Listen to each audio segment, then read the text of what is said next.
So guys, today I am doing a video that some people have asked about before and that I've been planning to do for a very long time but never really got around to it, and that is ranking all of the coasters at Dollywood. I don't know if you guys knew this, but I'm a huge coaster enthusiast, and I'm not that seasoned of a coaster enthusiast. I only have about 45 coaster credits, meaning that I've only ridden 45 coasters, and I've been to um 9 parks if you count the Disney parks and Universal parks as separate. I'd love to visit more parks and ride more coasters, but it just hasn't really worked out very much to allow me to do that. But you just kind of take what life throws at you. Dollywood is my home park. I have a season pass, and I usually visit about 3 to 4 times a year, maybe, mostly because I live pretty darn far away. I kind of live in an area where there's no theme parks around me, so this is kind of the closest place I can go if I want to get in my thrill, which again I do about 3 to 4 times a year. So, anyways, today I will be ranking the coasters at Dollywood based on my personal preference as of this year. Since I'm probably not going back again this year because Lightning Rod is broken, there's not really a point in hauling all the way back up there again. But my opinions tend to change a lot, so I'll probably have another rankings video out for every single year just because that's how much my opinions change. Yep, let's go ahead and get started here. Coming in last on our list at number 8 is Whistle Punk Chaser. This is the kiddie coaster at the park, so naturally that is why I'm going to rank it lowest. It's kind of predictable. Practically any coaster list you look at for any park is going to have the kiddie coaster lowest, but this is for little kids, so it's, not going to be that great. It's manufactured by Zamperla, and it is their family gravity coaster model. It is, of course, for the kids, but luckily Dollywood does not put a height restriction on this, so people of any age can ride this just to get an extra coaster credit in while they're visiting Dollywood, which is really nice, but this is definitely not a comfortable credit. The manufacturer Zamperla has a reputation for extremely rough rides, and this is absolutely no exception. You see, the first time I rode this was the year it opened in 2017. This is Dollywood's newest coaster, by the way. I just thought that I really didn't need to mention that up front because it's a kiddie coaster, so it's not that exciting. But with that aside, first time I rode this in 2017 when it was brand spanking new, I actually thought it was pretty darn smooth for a kiddie coaster, and actually one of the best kiddie coasters I ever rode because, coming into and out of the first helix, if you're sitting near the back, you actually get a little pop of airtime, which is interesting. However, in 2018, when I rode it, it was really rough. So that is how fast this wears out and how low quality it is that it wears out that fast. In just a year, it goes from pretty dang smooth to rough as heck. And any sensation of airtime I got coming in and out of that helix was completely gone by this year. And it basically just kind of jerked me around through the whole ride. And it was kind of a painful experience. And I don't really plan on riding this ever again unless I'm with a friend for the first time and he wants to get that credit, in which case I'll ride it with him just to have the pain and torture together. It's also kind of weird to note that the rules on this kind of vary by which ride operator you get. I've had some ride operators let us sit someone that is the same weight as me in the exact same seat, but then I have other people tell me that, like, if you weigh over 120 pounds or something like that, you can only sit one to a row. So, I mean, I don't really know what the rules officially are, but this is a pretty tight fit anyway, so I don't really think you want to try and fit 2 people in one row here. You'll probably be much more comfortable in your own row, but then in that case, with the roughness, you'll just be slamming against the sides the whole time. I don't know. Any way you put this, this is just not a comfortable experience. So if you're not a kid, which I'm assuming you're not, just ride this to get the credit and move on. Next up on the list, number 7 is Blazing Fury, and this is probably the most unique coaster credit that I have out of the 45 or so that I have thus far.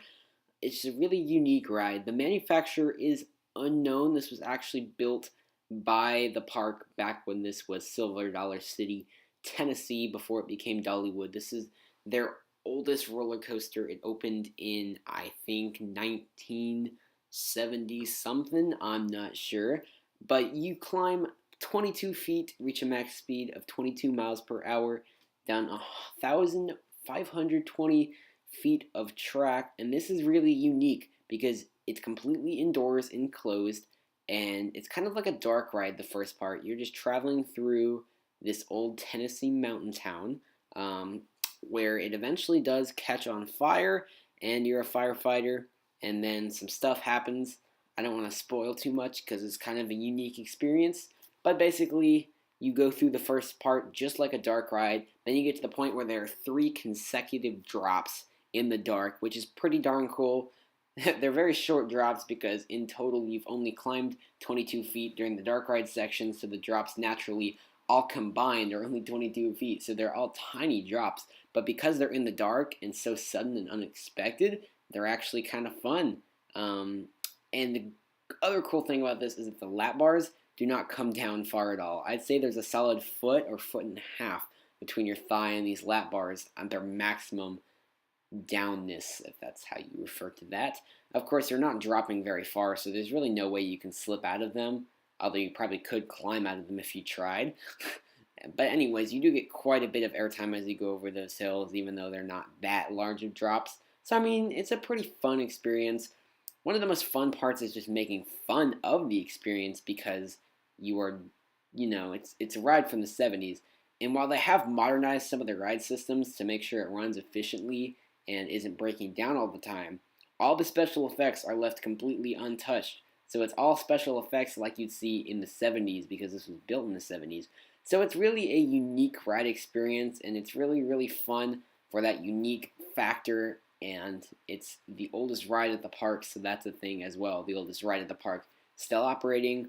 But still, I do have to say that pretty much all the other coasters at Dollywood, other than Whistle Punk Chaser, are definitely overall better ride experience than this. However, I do think this is one that you do not want to miss out on. I'd say if you don't have very much time to spend at Dollywood and you don't know exactly which rides you want to hit, I'd say definitely hit this one, even though it's not that high up on the list. It's not the overall most enjoyable ride at Dollywood. However, it's one of those really, really unique coasters that I think everyone should experience, and so you should probably prioritize Blazing Fury on your list of coasters to hit if you ever go to Dollywood.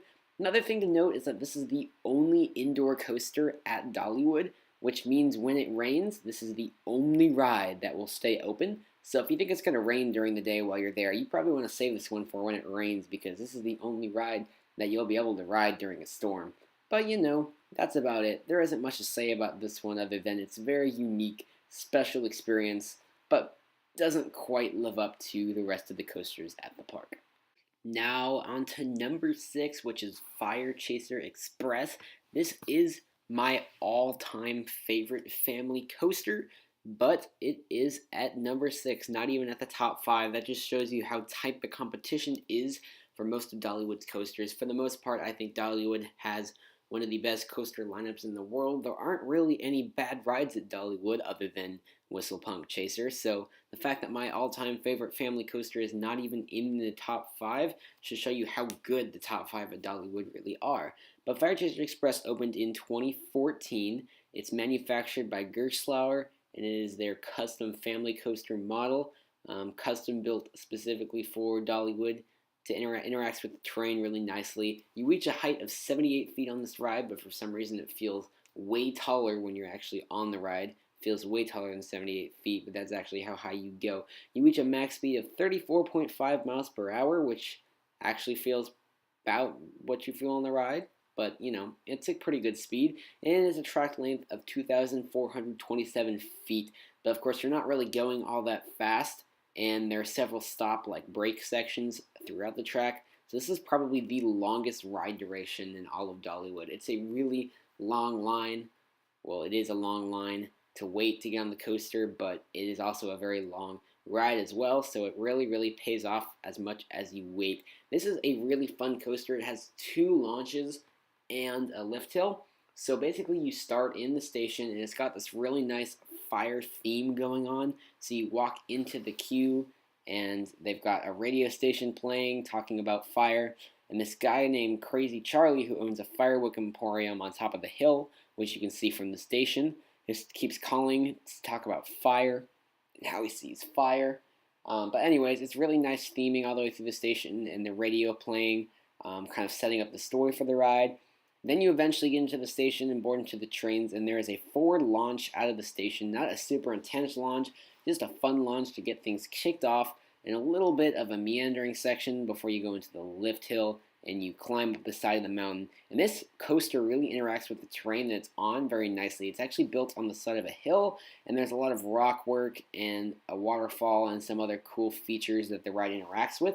You get up to the top and you go through some really fun little hills and turns. And let me just say, this is a ride where you want to try and set your lap bar really high as the ride operators will let you. Because if you set the lap bar really tight, it's actually not that fun. But if you give yourself some space, you actually get a lot of airtime going over those hills, especially after the first little drop and turn. There's like two airtime hills next to each other before you dive under the first little tower section. You'll know what I'm talking about when you're on the ride, and you get a ton of airtime through that. And so yeah, that's all really fun. But the best part of the ride is when you pull into the fireworks shed, and there actually is a fire in the fireworks shed, real fire, special effects, and then you actually get launched out of the fireworks shed backwards. And let me say, that backwards launch is one of my favorite feelings on any roller coaster ever. It's not a super intense launch, once again, but it's really fun because you're going backwards. And then there are several more hills that provide a decent amount of airtime before you hit the brakes. But honestly, it is that backwards section that makes this ride so unique, and it is that backwards section that makes it my all-time favorite family coaster. I do recommend, if you go to Dollywood, you hit this one near the beginning of the day. It's in the very, very back of the park, so it can be a hike. But trust me, later in the day, the line for this gets really, really long, and you do not want to wait in it. So yeah. Now we're kicking off the top 5 with Mystery Mine. This opened in 2007. It is manufactured by Gerstlauer, just like Fire Chaser Express, but this is a custom Eurofighter instead of a custom family coaster.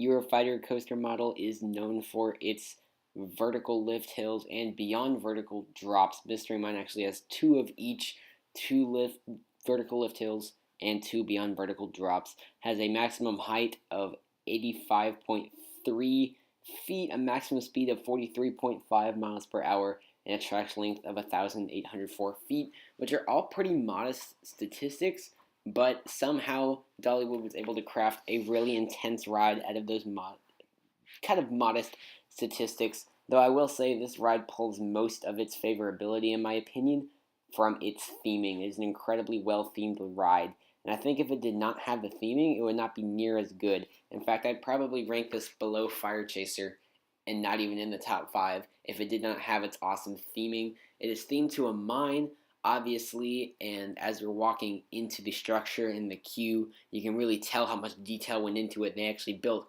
an entire mine building to house the ride, the interior portions of the ride, and you hop in these mine carts, and there are several mine-related special effects and other funness that you'll experience throughout this ride. The first vertical lift is one of the coolest moments because a lot of people on the train have never experienced a vertical lift before, and it's a really weird sensation, so a lot of people kind of flip at that point. But the first beyond vertical drop really takes you by surprise, because the entire first half of the ride just kind of meanders, and in the middle you just have this random beyond vertical drop stuck in that really takes you by surprise.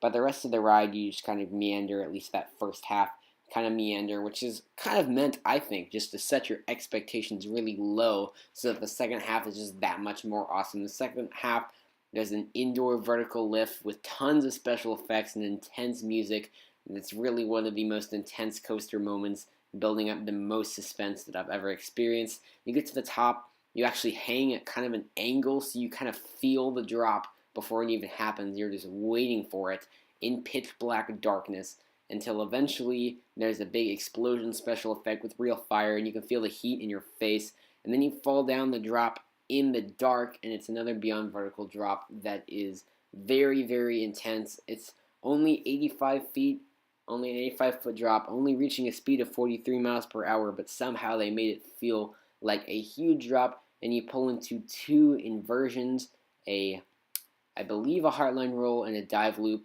which is really weird because you flip upside down once, then you flip upside down again, and you just hang there for quite a few seconds, and you just hang there by the restraint, and it's a really, really cool experience.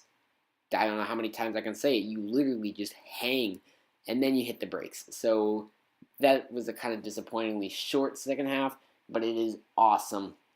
And like I said, I feel like the first half was designed just to make you anticipate that second half. But there is two negatives to this. One is the restraints. They're very large and invasive, and they feel like they're cutting off the circulation to your legs. So that's no fun. And they tighten as the ride goes on, so that's garbage. And then this is also kind of tied to the restraints. It is really a headbanger, and it will give you a headache. It kind of depends on what train you get, actually. And Mystery Mine did just get new trains this year, so now's a good time to go try it again. It's a little bit smoother, still not great, but it's a really, really bumpy ride, just mostly because it's old, and Gerstlauer coasters don't really age well, and this one's pretty much over a decade old at this point. So it's really, really bumpy, and it's those big, evasive over-the-shoulder restraints that really cause a lot of head banging and leave you to have a headache at the end of the ride. And I think that's the only thing really that prevents this ride from ranking higher on this list. I would probably rank this ride within the top 3 if it had lap bars, which most of the newer Gerstlauer Eurofighters have lap bars on them, which is why I don't understand. It just got new trains this year. They could have taken that opportunity to switch the over-the-shoulder restraints out for lap bars. That would eliminate the head banging and make this a much better ride in my opinion. Again, if it had lap bars, it'd be top 3. But since it had those over-the-shoulder restraints that really do bang your head around and really do give you a headache, that's why this thing is not getting near as high on the list as it probably deserves.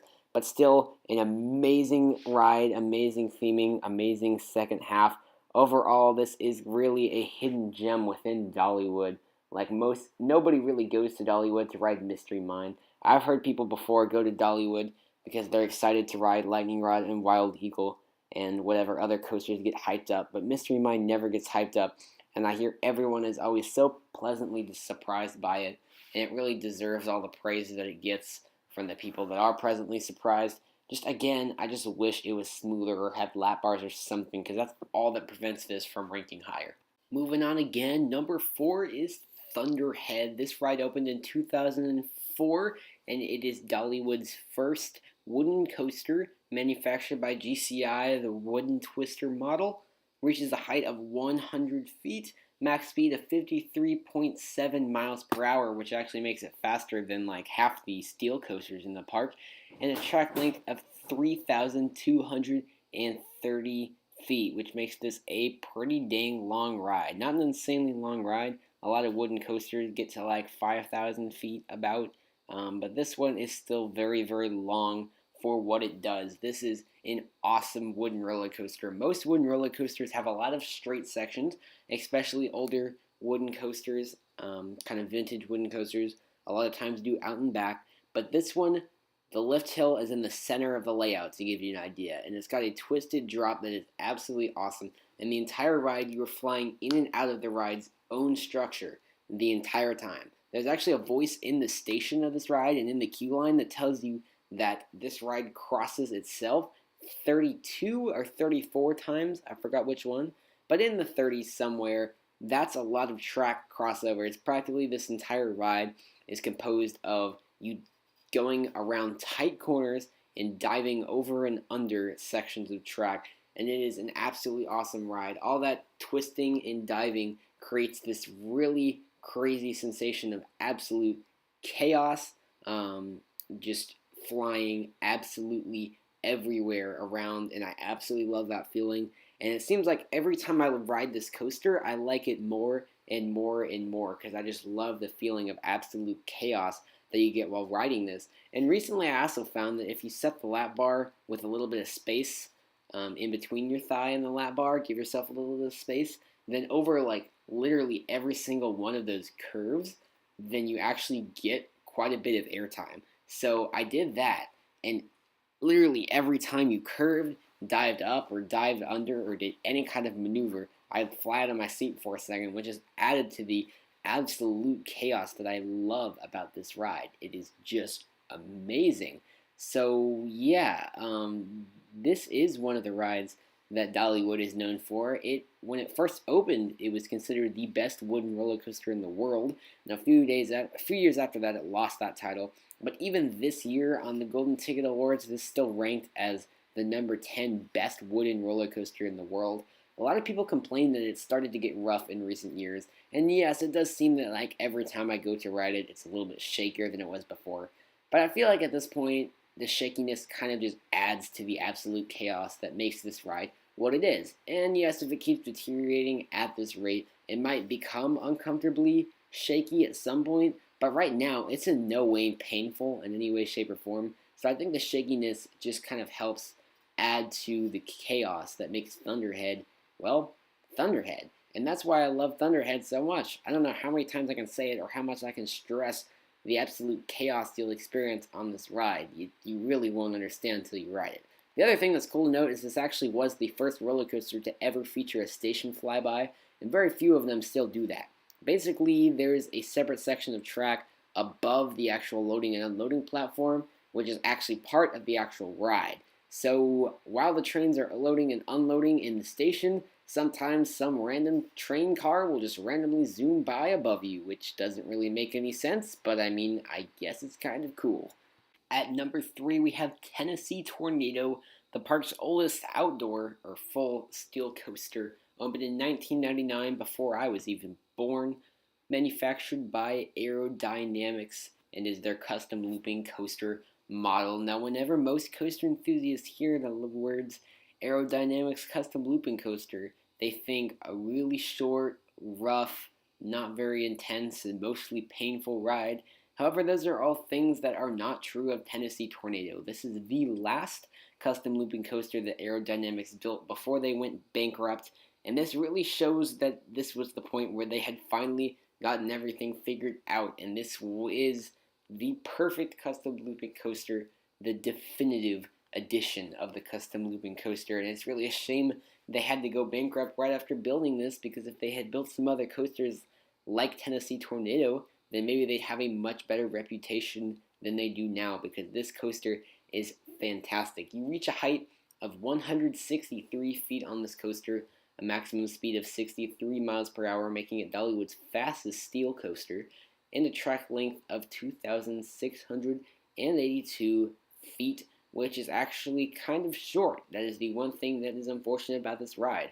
Fun fact, this ride was originally going to be twice as long and feature 6 inversions. However, due to budget cuts, they had to scale it back to half the track length and only 3 inversions, but it's still really awesome in the way that it is now. Like most Aerodynamics custom looping coasters, as before mentioned, are very rough and painful. However, this one is not quite butter smooth, but it's definitely one of the smoothest coasters at the park, and it's one of the smoothest coasters that Aerodynamics has ever built.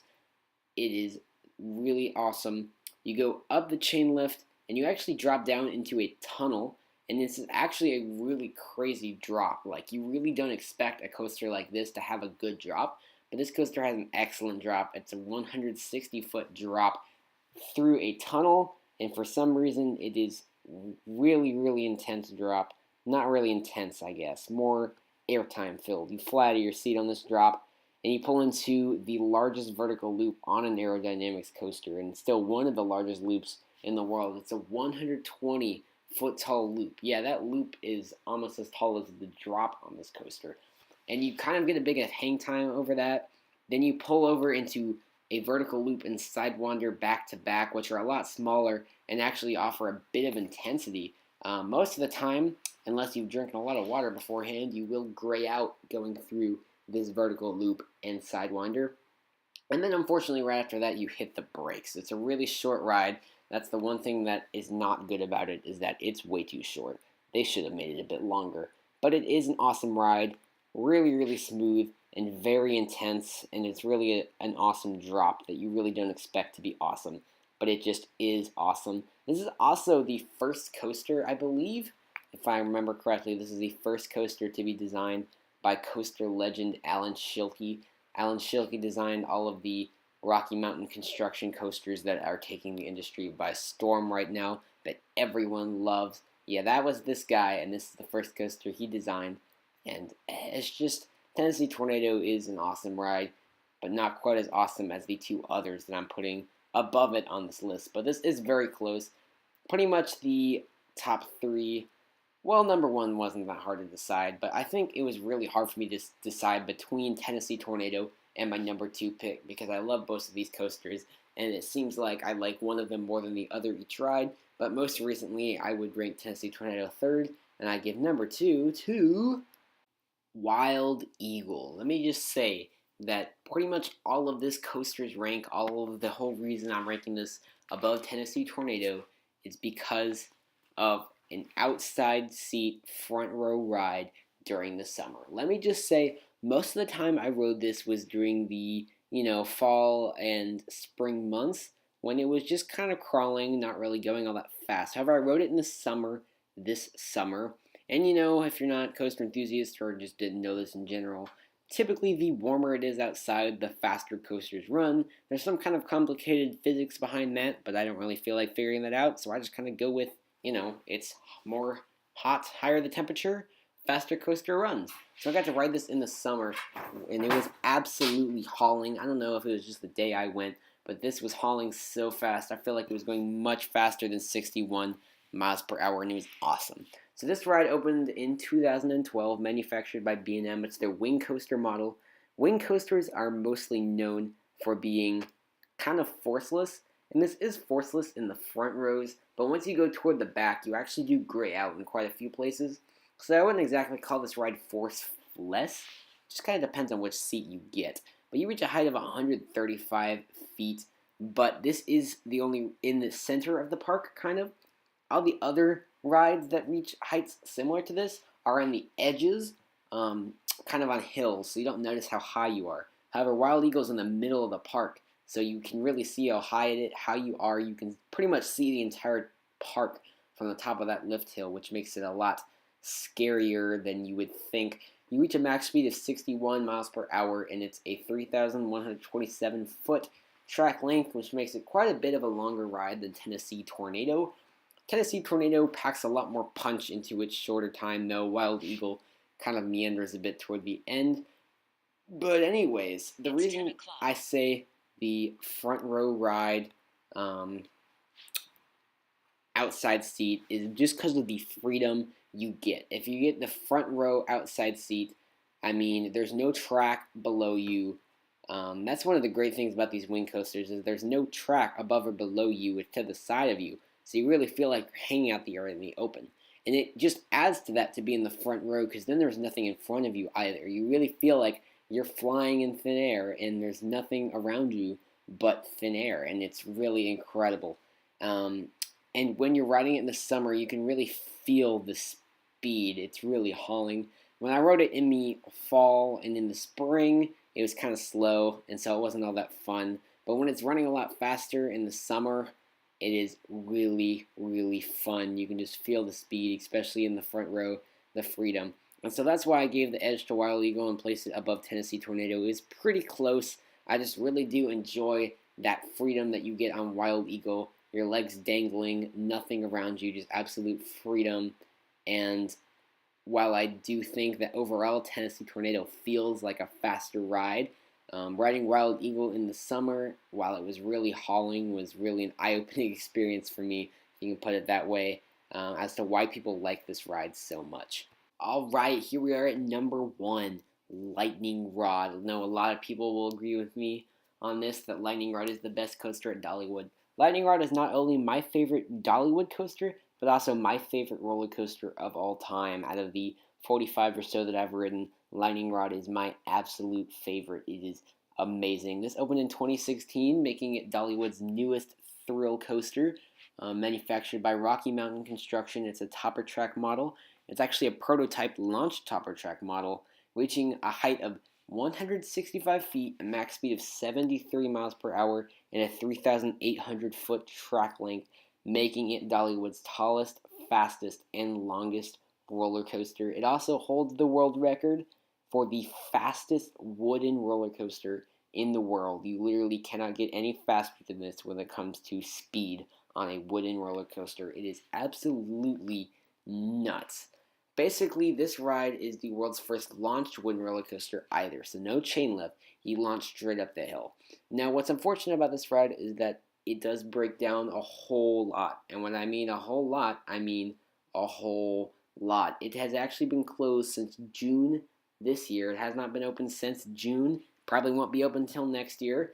and it likes to spontaneously break down at random points during the day on days it is open. So I say never get your hopes up about this ride because you could go to Dollywood for a whole week without riding this, and then the very next month you could go for just an hour and ride it like 10 times. It's that unpredictable. So never get your hopes up about this. Always assume that you're not going to get to ride Lightning Rod, but if you do get to ride Lightning Rod, you are in for an absolute treat. You launch up this huge launch hill near the beginning of the ride, and it's actually very intense because of the angle it's at. It's a very intense launch. You get airtime over that first hill into the pre-drop. It has a little bit of a pre-drop just to kind of build anticipation for the main drop. And the pre-drop could be the main drop because you hit it so fast and go over it so fast you actually get airtime into the pre-drop. And then when you go into the actual drop, since you've already gained a ton of speed, you're already going at like 50 miles an hour when you pull into this the main drop. And so I'd say this drop on Lightning Rod is even more intense than Fury 325. I know some people are going to come at me for that, but Fury 325 is another one of the coasters that I have ridden within my 45 proudly. Like Lightning Rod better, I think Lightning Rod has a more intense drop than Fury does because you're already going into it so fast. And then Lightning Rod has so many other airtime filled elements. This is a ride about airtime. If you like feeling like you're going to be flung out of your seat, this is the ride for you because like 99% of Lightning Rod consists of feeling like you're going to fly to the moon. You got several overbank turns with a lot of airtime. And then near the end, on your way back from, because you actually fly over a mountain on this ride. They call it a mountain. It's really a hill. On your way back over from the hill to the station, you hit this thing they're calling the quadruple down, which is 4 back-to-back airtime hills. And it's one of the craziest feelings ever. It is airtime after airtime after airtime, the strongest ejector airtime you'll probably ever feel on a roller coaster 4 times over. Then you pull into a little overbank turn into the brake run. And you hit the brake run really, really fast, actually. There's not really any more space in this area. Dollywood could have kept the coaster going. But you're going into the brake run so fast that I feel like they could have made it a longer ride if they wanted to. But anyways, this is not only my favorite coaster at Dollywood again, but my favorite coaster of all time. Pretty unreliable though, breaks down a whole lot. But if you are fortunate and get to ride this, you're in for a treat. It is an amazing ride. And anyways, that is my top whatever. What are we at? Like 8? Top 8 roller coasters at Dollywood. If you've been to Dollywood, be sure to comment down below what your favorite Dollywood coasters are, or how you would rank Dollywood coasters. If you haven't been to Dollywood, pick whatever your home park is, I guess, and tell me how you'd rank the coasters at your favorite theme park. And if you want, go ahead and let me know which coaster should rank next. I've been to Walt Disney World, Universal Studios, Kings Island, and Carowinds. So out of those 4 parks, what would you like to see roller coaster rankings for next? And I will see you guys later. Bye-bye.